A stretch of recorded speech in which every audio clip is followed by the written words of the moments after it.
ಲೋಕಸಭಾ ಕ್ಷೇತ್ರದ ಬಿಜೆಪಿ ಬಂಡಾಯ ಪಕ್ಷೇತರ ಅಭ್ಯರ್ಥಿಯಾಗಿ ಸ್ಪರ್ಧೆ ಮಾಡಿದ್ದೇನೆ. ಸುಮಾರು 23 ವರ್ಷಗಳ ಕಾಲ ಬಿಜೆಪಿಯಲ್ಲಿ ಸಕ್ರಿಯವಾಗಿ ಕೆಲಸ ಮಾಡಿದೆ.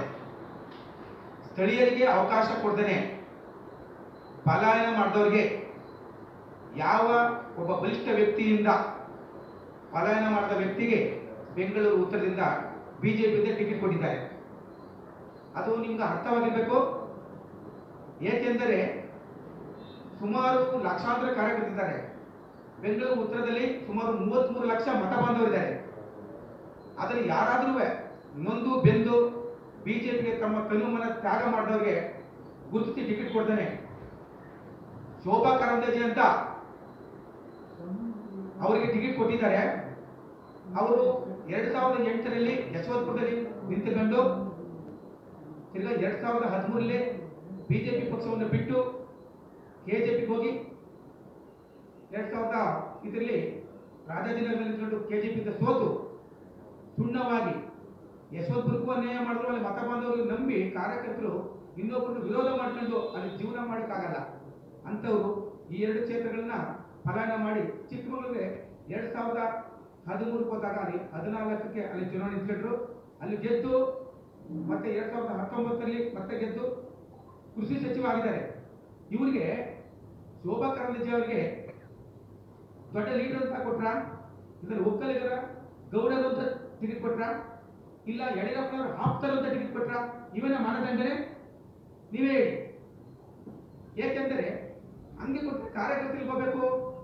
ಕೊನೆ ತಳಮಟ್ಟದ ಕಾರ್ಯಕರ್ತರ ಗುರುತಿಸಿ ನಾವು ಟಿಕೆಟ್ ಕೊಡ್ತೀವಿ ಅಂತ ಹೇಳಿದವರು ಇವ್ರಿಗೆ ಸೋತವರಿಗೆ ಟಿಕೆಟ್ ಕೊಟ್ರೆ ಆ ಕ್ಷೇತ್ರ ಅಭಿವೃದ್ಧಿ ಆಗುತ್ತೆ. ಈ ನಾಡಿ ಟ್ರಾಫಿಕ್, ಕುಡಿಯಲಿಕ್ಕೆ ನೀರಿಲ್ಲ, ರೋಡ್ಗಳು ಸರಿ ಇಲ್ಲ. ಇವರು ಒಂದು ಕ್ಷೇತ್ರದಲ್ಲಿ ಸೀಮಿತವಾಗಿಲ್ಲ, ಪಲಾಯನ. ಅಲ್ಲಿ ಗೋಬ್ಯಾಕ್ ಅಂತ ಚಿಕ್ಕಮಗಳೂರು ಹೊರಗಡೆ ಗೇಟ್ ಗಂಟ ಬಂದು ಓಡಿಸ್ಕೊಂಡು ಬಂದಿದ್ದಾರೆ. ಅಲ್ಲಿನ ಬಿಜೆಪಿ ಸಕ್ರಿಯ ಕಾರ್ಯಕರ್ತರು, ನೊಂದ ಕಾರ್ಯಕರ್ತರೆಲ್ಲ ನನಗೆ ಬೆಂಬಲ ಸೂಚಿಸಿದ್ದಾರೆ. ನೀನೇ ನಿಜವಾದ ಬಿಜೆಪಿ ಅಭ್ಯರ್ಥಿ ಅಂತ ಹೇಳಿ ಎಷ್ಟೋ ಜನ ಇದ್ದಾರೆ. ಚಿನ್ನ ಒಂದಿಲ್ಲ, ಆದರೆ ನಾನು ನನ್ನ ದೇಹ ಎಲ್ಲ ಬಿಜೆಪಿಲೇ ಇದೆ. ಮೋದಿ ನಮ್ಮ ದೇಶಕ್ಕೆ ಪ್ರಧಾನಮಂತ್ರಿ ಆಗ್ಬೇಕು ಅಂತಾರೆ. ಆದ್ರೆ ಎಲ್ಲಿ ಸ್ವಾಮಿ ಸ್ವಚ್ಛ ಭಾರತ, ಸ್ವಚ್ಛ ಪಕ್ಷ ಅಂತ ಹೇಳ್ತಾರಲ್ಲ, ಎಲ್ಲಿ? ಆಮೇಲೆ ಅವ್ರ ಮೇಲೆ ಇಡಿ ಕೇಸ್ ಇದೆ, FIR ಆಗಿದೆ. ಅವ್ರ ಮೇಲೆ ತನಿಖೆ ಇದ್ದಾಗ ಇವ್ರು ಟಿಕೆಟ್ ಹೇಗೆ ಕೊಟ್ಟರು? ನೀವೇ ಹೇಳಿ. ಇಂಥದೆಲ್ಲ ನೀವು ಮಾಧ್ಯಮ ಮಿತ್ರರು ದಯವಿಟ್ಟು ಗಮನಿಸಬೇಕು. ಯಾಕಂದ್ರೆ ಒಳ್ಳೆಯವ್ರಿಗೆ ಒಳ್ಳೆ ಕಾಲ ಬಂದೇ ಬರುತ್ತೆ. ಒಳ್ಳೆದವ್ರಿಗೆ ಹಾಲು ನೈವೇದ್ಯ, ಚೆಂಡಿದ್ದವ್ರಿಗೆ ರಕ್ತ ಮಾಂಸ ನೈವೇದ್ಯ ಅಂತಾರೆ. ನಿನಗಾಗಿ ನೇಸರನು ಪಡುವಣಿದ ಮೂಡುವೆನು ಶಕ್ತಿನ ಗೆಲ್ ಅಥವಾ ಹೊಂದಿಕೊಳ್ಳುವಂತ ಒಂದು ಉವಾಚ ಇದೆ. ಜಯದೇವ ಜಗದ್ಗುರುಗಳು ಹೇಳಿದ ಮಾತ. ಹಂಗೆ ಸೂರ್ಯ ಎಲ್ಲಿ ಹುಡ್ತಾನೆ ಅಲ್ಲೇ ಹುಟ್ಟುದು, ಆತ ಬೇರೆ ಕಡೆ ತಪ್ಪಿಸಕ್ಕಾಗಲ್ಲ. ಅದಕ್ಕೆ ನೀನು ಬಲಶಾಲಿ ಅಂತ ಚೇಂಜ್ ಮಾಡು, ಇಲ್ಲಾಂದ್ರೆ ನೀನು ಹೊಂದ್ಕೋಬೇಕು ಅಂತ ಒಂದು ಗಾದೆ ಇದೆ. ಅದಕ್ಕೋಸ್ಕರ ನಾನು ಸಕ್ರಿಯವಾಗಿ ದುಡಿದು ಅನ್ಯಾಯ ನಾವು ಮಾಡಿದ್ದಾರೆ. ಅದಕ್ಕೆ ನಾನು ಬಂಡಾಯ ಅಭ್ಯರ್ಥಿಗೆ ಸ್ಪರ್ಧೆ ಮಾಡಿದ್ದೀನಿ. ಮತ್ತೊಂದು ವಿಷಯ, ಬೆಂಗಳೂರು ಉತ್ತರಕ್ಕೆ ಇವ್ರು ಬಂದವರಲ್ಲ, ಯಾವ ಏರಿಯಾ ಗೊತ್ತಿದೆ? ನೀವೇ ಹೇಳಿ ಸ್ವಾಮಿ.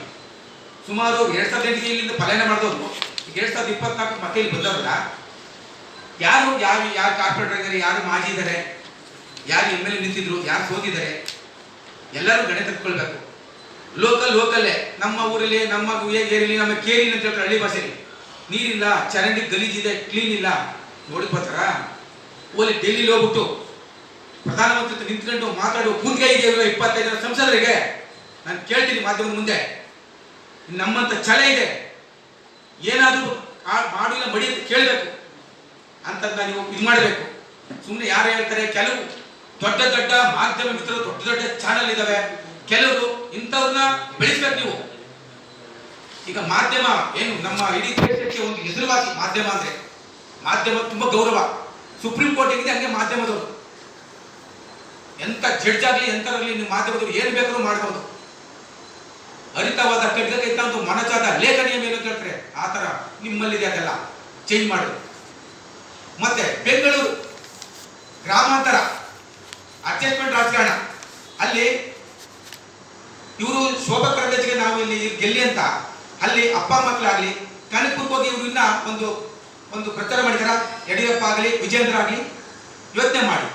ಅದೇ ರೀತಿ MLA ಚುನಾವಣೆಯಲ್ಲಿ ನಾಗರಾಜ್ ಗೌಡ ಅಂತ ಒಬ್ಬ ಕಾಂಗ್ರೆಸ್ ಇದ್ದವನು, ಅವನಿಗೆ ಟಿಕೆಟ್ ಕೊಡ್ತಾನೆ ತಪ್ಪಿಸಿ ಗೋಡಿ ಮಾತಿಸಿ ಕೊಟ್ಟರು.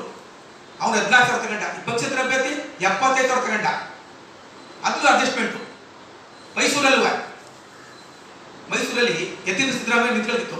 ಪ್ರತಾಪ್ ಸಿಂಹನ ಸ್ಟಾರ್ಟಿಂಗು, ಪ್ರತಾಪ್ ಸಿಂಹ ಆಗಲಿ, ಸಿ ಟಿ ರವಿ ಆಗಲಿ, ಆಮೇಲೆ ಸದಾನಂದ ಗೌಡ ಇವರೆಲ್ಲ ಹೋಗಿರ್ಲಿಲ್ವಾ, ಬೊಕ್ಕಲಿಗೆ ಇರ್ತಾನೆ, ಅವರೆಲ್ಲ ಕೆಲಸ ಮಾಡಿಲ್ವಾ? ಫೈರ್ ಬ್ರ್ಯಾಂಡ್ಗಳು. ಪ್ರತಾಪ್ ಸಿಂಹ ಕೆಲಸ ಮಾಡಿಲ್ವಾ? ಎಲ್ಲ ಮಾಡಿದ್ರು. ಅಂಥವ್ರನ್ನ ಏನು ಸರಿ ಇಲ್ಲ, ಇವ್ರ ಆಟಿಟ್ಯೂಡ್ ಸರಿ ಇಲ್ಲ, ಇವ್ರು ಕೆಲಸ ಮಾಡಲ್ಲ ಅಂತ ಅನ್ಕೊಂಡು ಬಿಮ್ಸ್ಗಳು 1 ವರ್ಷದಿಂದನೇ ನಡೆದಿದೆ ಒಳಗಡೆ. ಪ್ರತಾಪ್ ಸಿಂಹ ಟಿಕೆಟ್ ಕ್ಯಾನ್ಸಲ್ ಮಾಡಿ. ಅದಕ್ಕೋಸ್ಕರ ಬೆಂಗಳೂರಲ್ಲಿ, ತುಮಕೂರಲ್ಲಿ ಸೋಮಣ್ಣ, ಮೈಸೂರಲ್ಲಿ ಮತ್ತು ಯದುವೀರು ಮತ್ತು ಬೆಂಗಳೂರು ಗ್ರಾಮಾಂತರದಲ್ಲಿ ಹೈಕಮಿಟಿಗೆ ಕೊಡೋದು. ಇನ್ನು ಮಿಕ್ಕವೆಲ್ಲ ಇವರು. ಒಳ ಹೊಡೆತ ಯಾಕಿಲ್ಲ ಅಂತ, ಯಾಕಿಲ್ಲ ಇದನ್ನ ಯೋಚನೆ ಮಾಡ್ಬೇಕು ನೀವು, ಒಳ ಹೊಡೆತ ಯಾಕಿಲ್ಲ ಅಂತ. ಆಮೇಲೆ ಚಿತ್ರದುರ್ಗ ಗೋವಿಂದ ಕಾರಜೋಳ ಅವರು ಲೋಕಾಭಿವೃದ್ಧಿ ಸಚಿವ ಮತ್ತು ಇಂಧನ ಸಚಿವ ಆಗಿದ್ರು. ಎಲ್ಲಿ ಗೆದ್ರು ಯೋಚನೆ ಮಾಡ್ತೀನಿ. ಯಡಿಯೂರಪ್ಪನವರ ಹಿಂದೆ ಬಾಲಂಗೋಚಿ ಗೋವಿಂದ ಕಾರಜೋಳ. ಚಿತ್ರದುರ್ಗ ಗೊತ್ತಿದೆ, 7 ಜನ ಅಲ್ಲಿ ಕಾಂಗ್ರೆಸ್ ಗೆದ್ದಿದ್ದಾರೆ. ಒಂದೇ ಒಂದು MLA ಚಂದ್ರಪ್ಪ ಹೊಳಲ್ಕೆರೆ, ಅವ್ರ ಕೆಪಾಸಿಟಿ ಗೆದ್ದಿರೋದು. ಅಂಥವ್ರೊಬ್ಬರೇ ಗೆದ್ದಿರೋದು ಬಿಜೆಪಿ, ಇನ್ನೆಲ್ಲ ಕಾಂಗ್ರೆಸ್. ಅಲ್ಲಿ 7 ಗೆದ್ದ ತಿಪ್ಪಾರೆಡ್ಡಿ ಅವ್ರನ್ನ 50,000 ಲೀಡಲ್ಲಿ ಪಪ್ಪಿ ಅಂತ ಒಂದು ಸೋಲಿಸಿದ್ರು. ದೊಡ್ಡಣ್ಣನ ಹಳಿಯ ಅಲ್ಲಿ ಮಾಡೋಕ್ಕಾಗುತ್ತಾ? ಅವ್ರಲ್ಲಿ ಅಲ್ಲಿ ಏರಿಯಾ ಮತ್ತು ಅಲ್ಲಿ ಅಗಸ್ಬಲ್ ಜನಗಳು ಗೊತ್ತಾ? ಕೇರಿ ಗೊತ್ತಾ?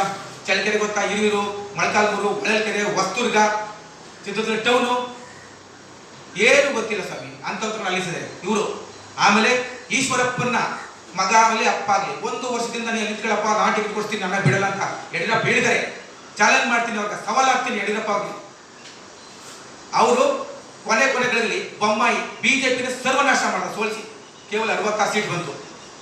ಅಂಥವ್ರನ್ನ ಹೋಗಿ ಈಗ ಬೊಮ್ಮಾಯಿ ತಗೊಂಡಾಗ ನಿಲ್ಲಿಸಿದಾರಲ್ಲ, ಅಲ್ಲಿ ಗೆಲ್ಲುಕಾಗತ್ತಾ? ಅಲ್ಲಿ ಒಬ್ಬ ಮುಸಲ್ಮಾನ ಬಾಂಧವರ ಹೋಟೆಲ್ ಮೇಲೆ ರೈಡ್ ಮಾಡಿಸಿ ಅಲ್ಲಿ ನೆಗೆಟಿವ್ ಕ್ರಿಯೇಟ್ ಮಾಡಿ ಆ ಕಾಂಗ್ರೆಸ್ ಕ್ಯಾಂಡಿಡೇಟ್ನ ಸೋಲಿಸಿದ್ರು. ಯಾರು? ಬೊಮ್ಮಾಯಿ. 1 ಕ್ಷೇತ್ರ ಗೆದ್ದರು. ಉದಾಸಿ ಹೆಂಗಿದ್ರು? Business men. 1 ವರ್ಷಕ್ಕೆ 300 ಕೋಟಿ ಕಟ್ತಾರೆ, ಅವರು ತೆರಿಗೆ ಕಟ್ತಾರೆ. ಶಿವಕುಮಾರ್ ಉದಾಸಿ ಅವ್ರ ಮಗ. ಅಂಥವ್ರು ಬಿಟ್ಟು ಅಂಥವ್ರಿಗೆ ಬೇಜಾರಾಯಿತು.